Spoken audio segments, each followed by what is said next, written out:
ಭಾರತ ನಡೆಸ್ತಾ ಇರುವಂತಹ ದಾಳಿಗೆ ಪಾಕಿಸ್ತಾನ ವಿಲವಿಲ ಅಂತ ಹೇಳ್ತಿದೆ. ಪಾಕ್ನ ಮೇಲೆ ಪಹಲ್ಗಾಮ್ ದಾಳಿಯ ಪ್ರತೀಕಾರ ಮೂರನೇ ದಿನವೂ ಕೂಡ ಮುಂದುವರೆದಿದೆ.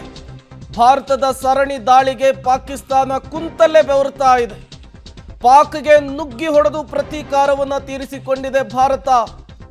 ಪಾಕಿಸ್ತಾನದ 16 ನಗರಗಳನ್ನು ಗುರಿಯಾಗಿಸಿಕೊಂಡು ಈ ಅಟ್ಯಾಕ್ ಅನ್ನು ಮಾಡಲಾಗಿದೆ. ಕ್ಷಣ ಕ್ಷಣಕ್ಕೂ ಕೂಡ ದಾಳಿ ಜೋರಾಗ್ತಾ ಇದೆ. ಪಾಕಿಸ್ತಾನ ಕುಂತಲ್ಲಿಯೇ ಬೆಚ್ಚಿ ಬೀಳುವಂತಹ ಪರಿಸ್ಥಿತಿ ನಿರ್ಮಾಣವಾಗಿದೆ. ಯಾವ ರೀತಿ ಪಾಕಿಸ್ತಾನದ ಮೇಲೆ ಭಾರತ ಮಿಸೈಲ್ಸ್ ಡ್ರೋನ್ ಮೂಲಕ ಅಟ್ಯಾಕ್ ಮಾಡ್ತಾ ಇದೆ ಅನ್ನುವಂತಹ ವಿಜುವಲ್ಸ್ ಅನ್ನು ಕೂಡ ನೀವು ಗಮನಿಸ್ತಾ ಇದ್ದೀರಿ. ದೊಡ್ಡ ಮಟ್ಟದ ಅಟ್ಯಾಕ್ ಆಗ್ತಾ ಇರುವಂಥದ್ದು. ನಿನ್ನೆ LOCಯಲ್ಲಿ ಪಾಕಿಸ್ತಾನದ ಸೇನೆ ದಾಳಿಯನ್ನು ನಡೆಸಿ 16 ಜನರನ್ನ ಕೊಂದಿತ್ತು. ಅದಕ್ಕೆ ಪ್ರತಿಯಾಗಿ ಭಾರತ ಪಾಕಿಸ್ತಾನದ ಲಾಹೋರ್ನಲ್ಲಿ ಪಾಕಿಸ್ತಾನದ ವಾಯು ರಕ್ಷಣಾ ಮೂಲಸೌಕರ್ಯದ ಮೇಲೆ ದಾಳಿಯನ್ನು ನಡೆಸಿ ಸರ್ವನಾಶ ಮಾಡುವಂತಹ ಕೆಲಸವನ್ನ ಮಾಡಿತು. ಈ ಮೂಲಕ ಮುಯಿಗೆ ಮುಯಿ, ರಕ್ತಕ್ಕೆ ರಕ್ತ, ಸೇಡಿಗೆ ಸೇಡು ಅನ್ನುವಂತಹ ಉತ್ತರವನ್ನ ಭಾರತೀಯ ಸೇನೆ ಕೊಟ್ಟಿದೆ. ಜೊತೆಗೆ ಚೀನಾ ನಿರ್ಮಿತ ಕ್ಷಿಪಣಿಗಳನ್ನು ಹೊಡೆದು ಉಳಿಸುವಲ್ಲೂ ಕೂಡ ಭಾರತ ಸಕ್ಸಸ್ ಆಗಿದೆ. ಇದಕ್ಕೆ ಪ್ರತೀಕಾರವಾಗಿ ಈಗ ಪಾಕಿಸ್ತಾನದ ರಾಜಧಾನಿಗೆ ನುಗ್ಗಿ ಭಾರತ ಅಟ್ಯಾಕ್ ಅನ್ನು ಮಾಡಿದೆ. ಡ್ರೋನ್ ಮಿಸೈಲ್ಸ್ ಮೂಲಕ ಬೆಂಕಿಯ ಸುರಿಮಳೆಗೈದಿದೆ ಪಾಕಿಸ್ತಾನದಲ್ಲಿ.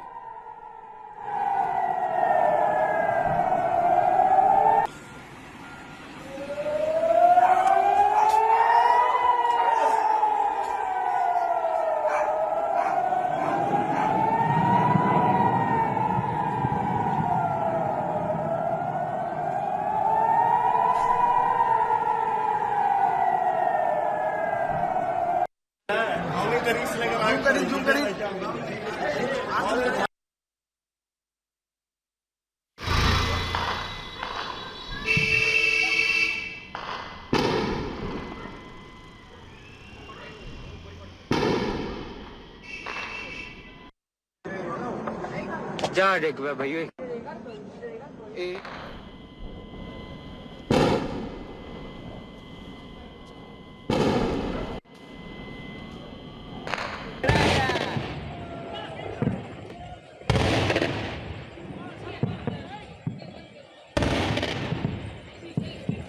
ओ जो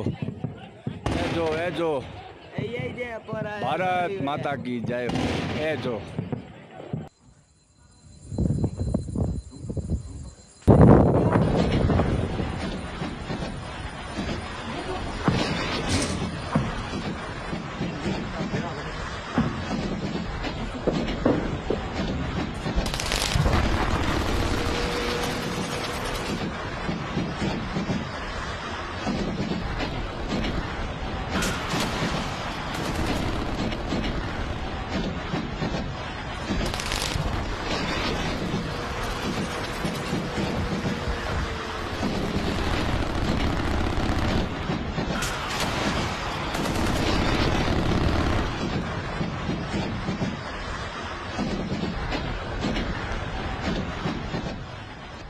ಪಾಪಿ ಪಾಕಿಸ್ತಾನದ ವಿರುದ್ಧ ಭಾರತದ ಕ್ಷಿಪಣಿ ಮತ್ತು ಡ್ರೋನ್ ದಾಳಿ ಹೇಗಿತ್ತು ಅನ್ನೋದನ್ನು ನೀವು ಸ್ಕ್ರೀನ್ ಮೇಲೆ ಗಮನಿಸ್ತಾ ಇದ್ದೀರಿ.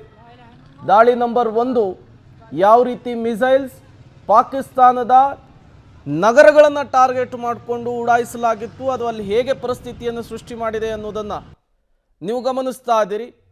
ದೃಶ್ಯ ನಂಬರ್ 1, 2, 3, 4, 5 ಇವೆಲ್ಲವೂ ಕೂಡ ಭಾರತೀಯ ಸೇನೆ ಪಾಕಿಸ್ತಾನದ 15 ನಗರಗಳನ್ನು ಟಾರ್ಗೆಟ್ ಮಾಡಿಕೊಂಡು ನಡೆಸಿದಂತಹ ಡ್ರೋನ್ ಮತ್ತು ಮಿಸೈಲ್ಸ್ ದಾಳಿಯ ಪರಿಣಾಮ ಹೇಗಿತ್ತು ಅನ್ನೋದನ್ನು ತೋರಿಸ್ತಾ ಇದೆ.